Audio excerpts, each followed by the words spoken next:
योगेशं सच्चिदानन्दं वासुदेवं व्रजप्रियं धर्मसंस्थापकं वीरं कृष्णं वन्दे जगद्गुरुम्। ओम श्री परमात्मने नमः।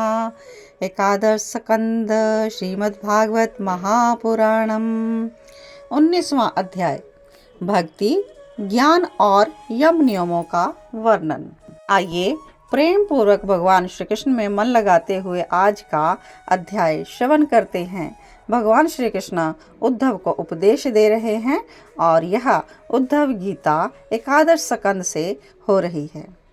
भगवान श्री कृष्ण उद्धव से कहते हैं कि ज्ञानी पुरुष अपने ज्ञान के द्वारा निरंतर मुझे अपने अंतःकरण में धारण करता है। तत्व ज्ञान के लेश मात्र के उदय होते ही सिद्धि प्राप्त हो जाती है, वह अन्य किसी साधन से प्राप्त नहीं होती। इसलिए तुम्हें ज्ञान के द्वारा अपने आत्म स्वरूप को पहचानना चाहिए और भक्ति भाव से मेरा भजन करना चाहिए। उद्धव जी ने कहा कि हे विश्व रूप श्री कृष्ण, आप विश्व के स्वामी हैं। आपका यह वैराग्य और विज्ञान से युक्त सनातन और शुद्ध ज्ञान किस प्रकार से प्राप्त हो, उसे मुझे आप समझाइए। हे प्रभु, आपका यह सेवक संसार रूपी अंधेरे कुएं में पड़ा हुआ है। काल रूपी सर्प इसे डसने को तैयार है, फिर भी विषय भोगों की तृष्णा मिटती ही नहीं। ज्यों ज्यों मैं इसे तृप्त करता हूँ, त्यों त्यों यह बढ़ती जाती है। आप कृपा मेरा उद्धार कीजिए। भगवान श्री कृष्ण ने कहा कि उद्धव जी, महाभारत के युद्ध में बाण छैया पर पड़े भीष्म पिता ने भी यह बात धर्मराज युधिष्ठिर से पूछी थी।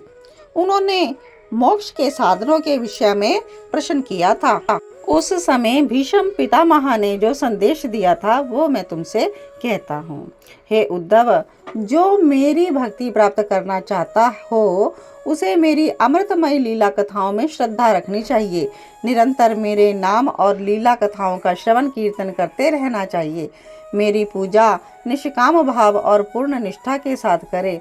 वह मेरी पूजा ही नहीं, मेरे भक्तों की पूजा मुझसे भी बढ़कर करे। समस्त प्राणियों में वह मुझे ही देखे, उनसे प्रेम करे। अपने एक एक भाव अनुभव को मेरे लिए प्रकट करे और अपनी वाणी से मेरे गुणों का ही गान करे।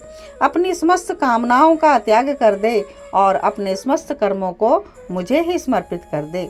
हे उद्धव, जो मनुष्य इन धर्मों का पालन करते हुए मेरे प्रति आत्मनिवेदन करता है, उसके हृदय में मेरी प्रेममयी भक्ति का उदय होता है।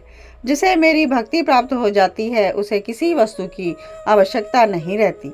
इस प्रकार से धर्मों का पालन करने से चित्त में जब सत्व गुणों की वृद्धि होती है तो वह शांत होकर आत्मा में लग जाता है। उस समय साधक को धर्म, ज्ञान, वैराग्य और ऐश्वर्य स्वतः ही प्राप्त हो जाते हैं। किंतु जब संसार के मोह में साधक फंस जाता है तब उसके धर्म, ज्ञान आदि लुप्त हो जाते हैं।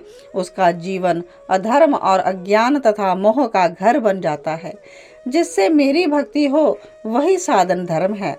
जिस साधन से ब्रह्म और आत्मा की एकता का साक्षात्कार हो जाए वही ज्ञान है। विषय वासनाओं से तटस्थ और निर्लेप रहना ही वैराग्य है। अनिमा आदि सिद्धियां ही ऐश्वर्य है। तो यहाँ तक आपने श्रवण किया भक्ति योग और ज्ञान योग। आगे हम श्रवण करते हैं यम, नियम और साधन। उद्धव जी पूछते हैं कि हे रिपुसूदन, यम और नियम कितने प्रकार के हैं? शम और दम क्या है? तितिक्षा और धैर्य क्या है? दान, तपस्या, शूरता, सत्य, रित और त्याग का क्या स्वरूप है? पुरुष का सच्चा बल क्या है? यज्ञ किसे कहते हैं? भग किसे कहते हैं? लाभ क्या है? उत्तम विद्या, लज्जा, श्री, सुख, दुख क्या है? पंडित या मूर्ख के क्या लक्षण हैं?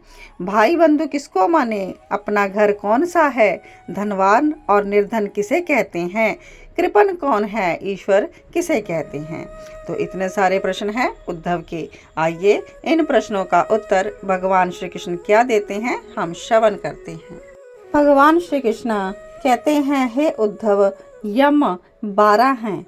अहिंसा, सत्य, असत्य यानी चोरी ना करना, असंगता, लज्जा, असंचय अधिक धन ना जोड़ना, आस्तिकता, ब्रह्मचर्य, मौन, स्थिरता, क्षमा और अभय। नियम भी 12 हैं। शौच यानी बाम्य और आंतरिक की पवित्रता, जप तप, हवन, श्रद्धा, अतिथि सेवा, मेरी पूजा, तीर्थ यात्रा, परोपकार, संतोष और गुरु सेवा। यम नियम सकाम और निष्काम दोनों प्रकार के साधकों के लिए उपयोगी हैं। हे उद्धव, बुद्धि का मुझ में लग जाना ही शम है। इंद्रियों के संयम को दम कहते हैं। न्याय से प्राप्त दुख को सहन करने को तितीक्षा कहा जाता है। जिह्वा और जननेंद्रियों पर विजय प्राप्त कर लेना धैर्य है। किसी के प्रति द्रोह ना करना, सभी को अभय दान देना, यही दान है। कामनाओं का त्याग तप है। अपनी वासनाओं पर विजय प्राप्त करना शूरता है। सर्वत्र सत्य स्वरूप व सम स्वरूप परमात्मा का दर्शन सत्य है। महात्माओं का सत्य और मधुर भाषण रित कहलाता है। कर्मों में आसक्त ना होना शौच है। कामनाओं का त्याग ही सच्चा संन्यास है। धर्म ही मनुष्यों का अभिष्ट धन है। परमेश्वर ही यज्ञ है।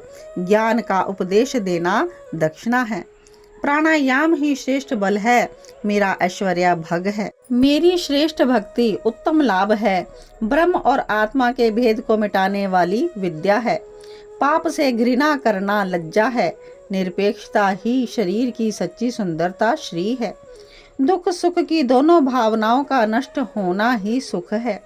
विषय भोगों की कामना दुख है। बंधनों और मोक्ष के तत्व को जानने वाला पंडित है। शरीर में मोह रखने वाला मूर्ख है। जो संसार से निवृत्त करके मुझे प्राप्त करता है वही सच्चा सुमार्ग है।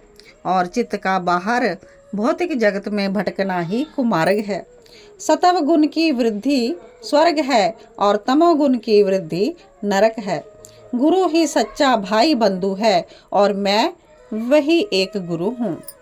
यह मनुष्य शरीर ही सच्चा घर है तथा गुणों से संपन्न व्यक्ति ही सच्चा धनी है। असंतोषी और अभावग्रस्त व्यक्ति दरिद्र है। जो जितेंद्रिय नहीं है वह कृपण है। जिसकी चित्त वृत्ति विषयों में आसक्त नहीं है वह सर्वशक्ति संपन्न, समर्थ और स्वतंत्र है। वह ईश्वर है और जो विषयों में आसक्त है वह असमर्थ है। हे प्रिय उद्धव, तुम्हें इतना समझ लेना चाहिए कि गुणों और दोषों पर दृष्टि डालना ही सबसे बड़ा दोष है। इन पर दृष्टिपात ना करके अपने निसंकल्प और शांत स्वरूप में स्थित हो जाना ही सबसे बड़ा गुण है। इति श्रीमद् भागवत महापुराणम। तो यहाँ तक आप सभी ने श्रवण किया। अगला अध्याय हम नेक्स्ट कथा में श्रवण करेंगे। तब तक आप सभी को जय श्री कृष्ण।